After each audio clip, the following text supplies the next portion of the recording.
Okey, baiklah. Selamat tengah hari semua.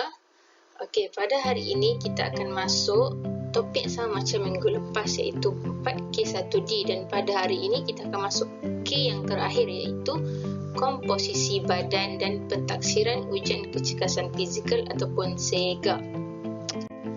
Jadi objektif kita pada hari ini ialah pada akhir pengajaran dan pembelajaran, murid-murid dapat merekod ukuran ketinggian dan berat badan, melakukan ujian kecergasan fizikal dengan menggunakan ujian SEGA, menerangkan kesan senaman terhadap perubahan berat badan, dan membandingkan skor pencapaian diri dengan norma ujian SEGA. Okey, baiklah, seperti yang kamu boleh nampak dalam buku teks ini adalah buku teks PJ tahun 4. Okey, ada 3 pelajar tengah berborak dan lelaki ni namanya Jamal. Dulu Jamal ni badan dia besar, gemuk.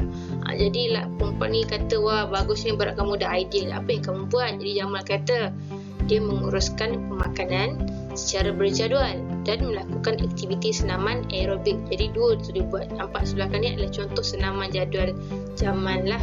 Ahad dia buat apa, Selasa dia buat apa, Khamis dan dia buat apa. Okey, apa itu komposisi badan? Okey, komposisi badan bermaksud peratusan lemak dalam badan berbanding dengan isi kandung otot, tulang dan tisu badan yang lain. Ingatlah, komposisi badan itu ialah peratusan lemak dalam badan. Lebihan lemak dalam badan itu akan menimbulkan masalah kegemukan, iaitu obesiti. Pernah dengar tak obesiti? Obesiti itu adalah masalah kegemukan, gemuk. Jadi komposisi badan boleh dikenal pasti dengan menggunakan indeks jisim badan atau body mass index. Kalau kamu pernah dengar, BMI kita panggil. Jadi BMI ni adalah untuk kita kenal pastilah komposisi badan kita, peratusan lemak dalam badan. Jadi macam kita nak kira kita punya BMI? Berat dalam kg kita bahagi dengan ketinggian, darab ketinggian. Macam yang kamu boleh nampak ni. Dia akan tunjuklah contoh dia kat sebelah. Ini adalah contoh pengiraan BMI. Kita tengok untuk pelajar perempuan, nama dia Siti dan dia berumur 11 tahun. Jadi berat badan Siti ialah 36 kg dan tingginya ialah 130 cm. Jadi kan kita nak kira BMI mesti tukar kepada meter, jadi 1.32 meter. Jadi maka BMI Siti adalah 20.7. Jadi kita tengoklah 20.7 jatuh di bahagian kuning. Jadi kuning ialah berlebihan berat badan. Jadi Siti perlu mengurangkan berat badannya dengan melakukan senaman, jaga makanan. Jadi ini adalah cara kita nak kira BMI. Nanti kamu boleh cuba juga dekat rumah. Kamu kiralah tinggi, ukur tinggi kamu timbang berat kamu. Lepas tu kamu punya berat badan kamu bahagi dengan tinggi, darab tinggi. Baru kamu dapat BMI kamu. Jadi ni adalah BMI untuk pelajar perempuan. Kita tengok lelaki pula. Ini adalah contoh pengiraan untuk BMI umur lelaki. Kita nampak kat sini Ali, umur dia 11 tahun juga. Jadi berat badan ialah 46 kg dan tingginya ialah 140 cm dan kita ubah kepada 1.4 meter. Jadi BMI nya adalah obes, 23.5. Kita tengok dekat graf ni, bahagian bawah ni adalah bahagian umur. Jadi umur dia kan 11. Jadi kamu ambillah sebelah sini. Sebelah sini pula kiri ni bahagian BMI. BMI tadi 23.5 jatuh dekat sini. Jadi dekat bahagian hijau, obes. Jadi Ali perlu mengurangkan berat badannya dan melakukan senaman aerobik ataupun apa-apa senaman. Dia kena jaga makanan dia supaya dia dapat kurangkan berat badan dia kepada normal. Kenapa kita tak boleh obes, kita tak boleh berlebihan berat badan? Sebab nanti kita akan mudah dapat penyakit, kita mudah penat, cepat mengantuk. Jadi kita nak jadi orang yang cergas, yang cerdas. Jadi kita kena mempunyai berat badan yang ideal, iaitu normal. Okey. Jadi keterangan graf BMI ni berdasarkan carta graf tersebut, iaitu menunjukkan kategori nilai BMI murid, iaitu kalau kita tengok warna putih di sini, warna putih sini, warna putih sini. Murid mempunyai berat badan normal dan sesuai dengan ketinggian serta tumbesarannya. Jadi kamu kena adalah berat badan macam ni. Tengok umur kamu dah jam 4 kan, 10 tahun. Jadi kamu kena mesti ada dalam lingkungan putih ni saja untuk mendapatkan berat badan yang ideal ataupun normal. Seterusnya kita tengok kuning. kuning ni, murid mempunyai risiko mengalami berat badan berlebihan. Risiko. Merah kekurangan berat badan. Dia kurus sangat, keding sangat, jadi dia makan banyak sikit. Hijau pula, murid mempunyai masalah obesiti. Bahayalah kalau sampai hijau ni sebab dia dah terlalu obes. Kalau kuning okey lagi, kamu boleh turunkan. Kalau obes, kamu kena betul-betul jaga makan, bersenam, supaya lebih sihat. Okey, bagaimana kita nak kurangkan berat badan? Yang pertama, macam cikgu cakap tadi, melakukan senaman aerobik. Apa contoh senaman aerobik? Jogging, berskipping, berbasikal, mendaki gunung, berenang, dan banyak lagi. Menjaga pemakanan. Macam contoh dalam gambar, piramid seimbang. Karbohidrat banyak mana kuantiti dia, mineral, vitamin, lemak, dia kena ambil sedikit saja, dan sebagainya. Okay, minum air yang banyak. Okay, tidur yang cukup, jangan tidur lambat. Itu sikap. Dalam kita nak diet kan, kita kena ada disiplin lah. Kena jaga makan. Bersenam pun kena selalu, kena rajin, kena yakin dengan diri sendiri. Kena mindset. Macam itulah kita kena jaga sikap kita, kena jaga supaya kita dapat kurangkan berat badan dengan senang. Okey, seterusnya kita tengok sega. Okey, apa itu sega? Okey, cikgu nak tengok kamu tengok dulu pelaksanaan ataupun prosedur sega berdasarkan video ini.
Okay, jadi seperti yang kamu boleh nampak kan, tadi adalah simulasi SEGA.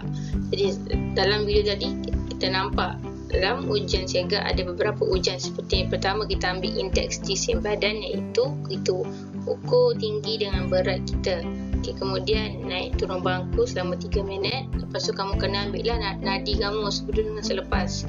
Lepas tu tekan to be untuk lelaki, tekan to be basoi untuk perempuan. Lepas tu ringkuk to be sebara, dan yang terakhir adalah jangkauan menunjuk. Jadi 5 ini adalah asas ujian dalam SEGA. Jadi kamu kena ingat lah. Okay, ini adalah norma ujian SEGA yang skor yang kamu perlu patuhi atau untuk dapatkan skor yang tinggi. Okay, kita tengok yang belah kiri adalah lelaki untuk 10 tahun. Okay, naik turun bangku 3 minit, terhutang 1 minit. Jadi untuk dapatkan markah ataupun skor yang baik, kita kena ambil 79 dan ke bawah. Kamu punya derutan nadi lah. Okay, seterusnya tekan to be ulangan 15 dan ke atas. Kamu pula tekan to be tu 15 kali. Lepas tu ringkuk to be suara 18 kali dan ke atas.